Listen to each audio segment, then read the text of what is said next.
Yeah, hey Neil, how you doing, man? I'm good, thank you. How are you doing? Good seeing you. So, congratulations, first of all, on the season five pickup. Thank you very much. I like your shirt, by the way. Thank you for Thank wearing you. Yeah, sort of it. slightly lurking off screen. I have to sit like this. Um, I've just watched the first three episodes of season four, and first of all, I'm excited for people to see it, but I'm excited to kind of dive in to it with you.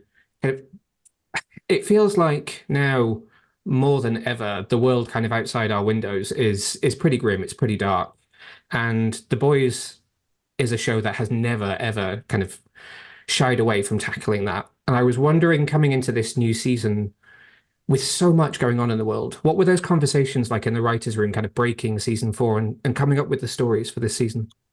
Well, we tend to write whatever is happening in the world when we're writing it, and we started that room not long after the events of January 6th in Washington, D.C., which is all over the first episode, and so we just got really interested in this notion of society all over the world, not just in the US, like splitting into two and being pitted against each other and the other side being demonized. And when the truth is uh, uh, we're all being manipulated into that position through social media and algorithms and billionaires, and it serves their interest to have us at each other's throats. It's more profitable and it keeps us from looking at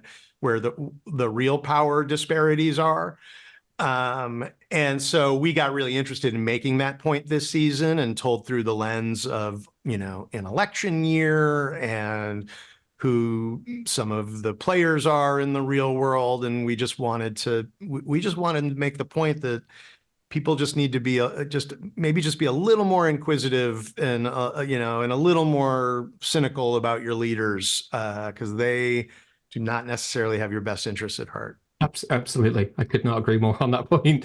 And then something which did really stand out to me in those first three episodes was Annie's story and her kind of, I guess, reluctance to begin with, and then eventual kind of acceptance of the Starlight name, and not only what that means to her as a character and her kind of her journey and her arc in this show, but what it means to the wider public as well. And that kind of stood out to me as a really potent message of finding something light or something hopeful within that darkness. And Yeah. I was just wondering whether that was something that you felt was important, not just for her character, but for the show to kind of counterbalance some of that darkness and the politicalness of what's going on.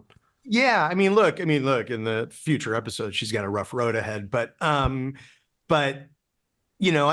we just thought that was a really interesting psychological exploration of you spend your whole life as this character, that ended up being owned by this corporation, and then you finally break free of it and you can be yourself, but that's not so easy. Like, what does it mean to be yourself when you've been this other thing your entire life? And what's it mean to your identity? And how do you incorporate, both sides of that identity into a coherent whole? And how do you provide hope when you're so distrustful of leaders? And so, I think just the point we're making with her is it's not easy, like real change and real hope is hard and scary and takes small steps, but that's what it really takes. The big sweeping gestures are bullshit. The way the world gets saved is a lot of really small pain, everyone making a lot of really small, painful steps in the right direction. Yeah. Yeah. Well, that is it for my time. Thank you so much for chatting with me today. Best of luck. I can't wait to see what people think of season four when it's out there. Oh, thank you so much. I really appreciate it. Thanks. Bye-bye.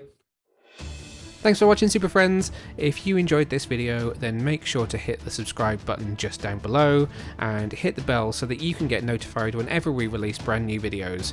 In fact, there's two more waiting for you to watch right here below. So what are you waiting for? Why not click play?